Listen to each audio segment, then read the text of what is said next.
on the issue, but gets far less attention. The Arizona Democrat sparked a flurry of progressive furor last week when she once again defended it during a press conference alongside Republican Senator John Cornyn.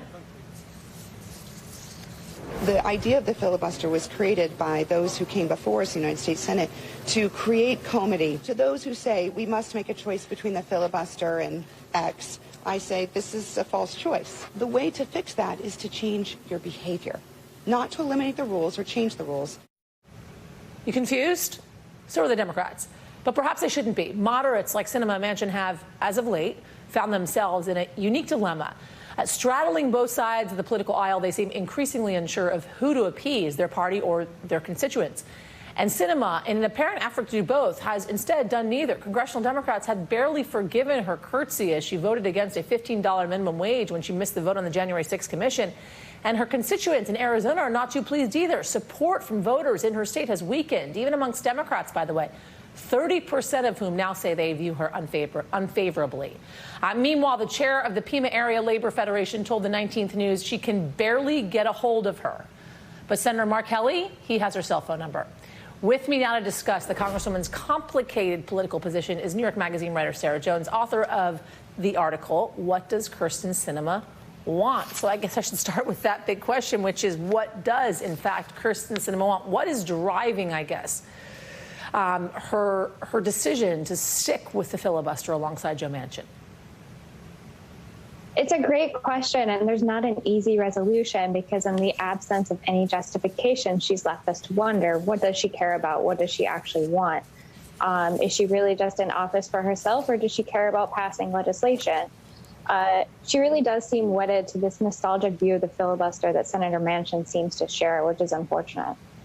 It's interesting because here's what you write in your piece. Through her defense of the filibuster, if she wants to keep the filibuster in place, she empowers the modern day descendants of the old segregationists. So why should Kyrsten Sinema at this point accept this political fallout, especially when you show numbers like the one that I just saw in which her political support is actually waning amongst her constituency? She may truly believe it, the way that Senator Manchin may truly believe what he's saying about the filibuster. In fact, I think that's the only explanations that makes sense, is that she does kind of believe this alternative version of history that she's putting forth, but it is an alternative version of history. How does Senator Sinema's political dilemma compare to Senator Joe Manchin? Senator Joe Manchin is, I would say, from a more conservative state. I would argue that Senator Sinema has a little bit more wiggle room that she's just currently not exercising. I think it's very hard to argue that her constituents are really wedded to keeping the filibuster at this point. I don't see a great deal of evidence for that. Democrats have a short window. Anything you think at this point in your writing of her that can make her change her mind? We're talking about a senator who was photographed wearing some interesting profanity-laden jewelry. So I don't know if anything can change her mind at this point. She seems pretty determined and willing to double down. Sarah Jones, thank you for joining us. Appreciate it. To talk more about this dilemma Democrats face and how to deal with the party outliers like Sinema and Manchin, I want to bring in Anita Kumar, White House correspondent and associate editor for Politico, and Amanda Renteria, former national political director for Hillary for America and CEO of Code for America. Welcome to you both. Appreciate you joining me on this Sunday afternoon. Anita, let's start with you on this one because you just heard from Sarah that last question in which I asked, is there anything that can change Sinema's mind? And it sounds like the answer is no. We've heard Manchin all over the morning shows early today, and it sounds like he's not budging either, especially when you read that op-ed when it comes to the Voting Rights Act. What are Democrats at this point to do? Yeah, it's a really great question because both senators, although their personalities are very different, Joe Manchin is much more outspoken. Kyrsten Sinema doesn't talk too much about her private views.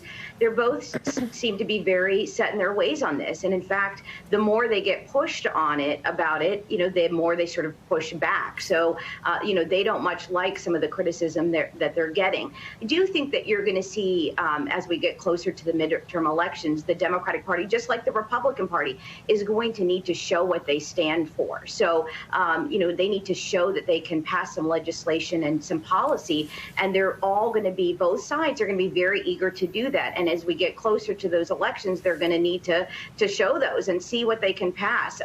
We're pretty far still away from that. We're still in the beginning of Joe Biden's term, so perhaps there's still time for that. But I think one of the reasons that you're seeing Joe Biden and the White House continue to negotiate on infrastructure and some of these other issues is because they very well know where these senators are. They are in constant contact. You may not see Joe Biden pick up the phone every day and call Joe Manchin, but the teams, the staffs are very much in touch with each other. It's interesting, Amanda, right? Because as Joe Biden entered the White House, in a way, he had the same thinking as Joe Manchin and Kyrsten Sinema did, talking about the filibuster and talking about bipartisanship, right? He wanted to strike a bipartisan deal across the board. I mean, he even wanted to strike a bipartisan deal when it came to COVID relief. He wasn't necessarily able to do that. But it seems as if at this point, from all reporting, the president has seen the writing on the wall. This is a very different Senate than the Senate that he was in a heck of a long time ago.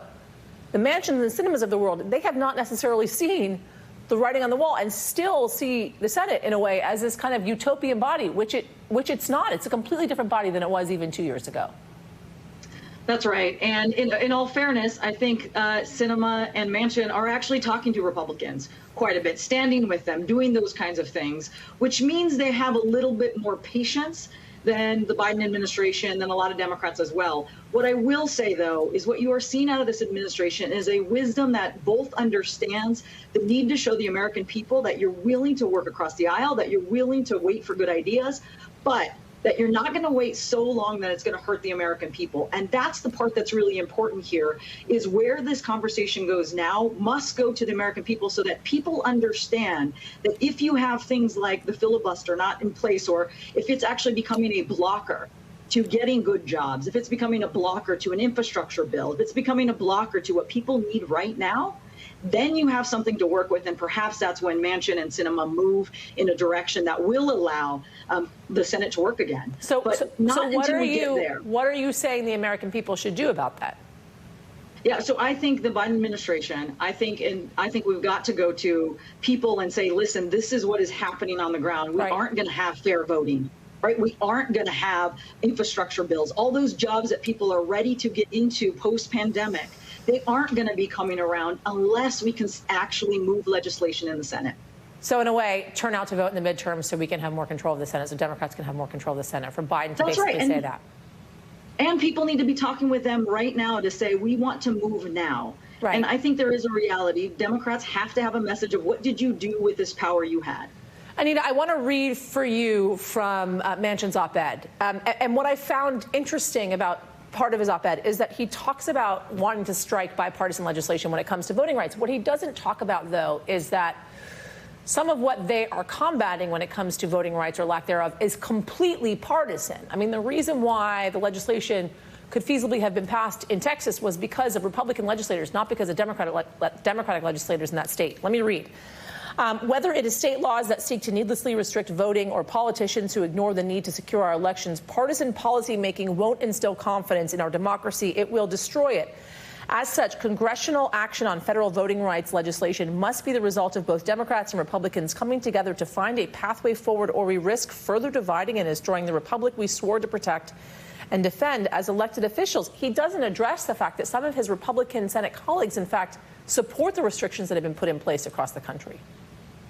Yeah, that's right. He doesn't address those. But what he's saying here is actually not very new. It's something that he's been saying, for months now, since the beginning of this term, and since January, which is that he thinks that he understands his constituents and how West Virginia voters want him to behave, and that he wants to push bipartisanship. So that's what he's saying here. You're right. He is not acknowledging all that's happening across the country, but his role here is to say, look, let's continue to try to work in a bipartisan way. The problem here, of course, is that those bipartisan negotiations so far really haven't gotten them anywhere. On a very rare occasion has something passed through with bipartisan support. So you name it, on issues that the Democratic Party is looking to push, on guns, on immigration, on the minimum wage, on infrastructure, the president's #1 priority at the moment. they're not getting anywhere. And so at some point, the president and the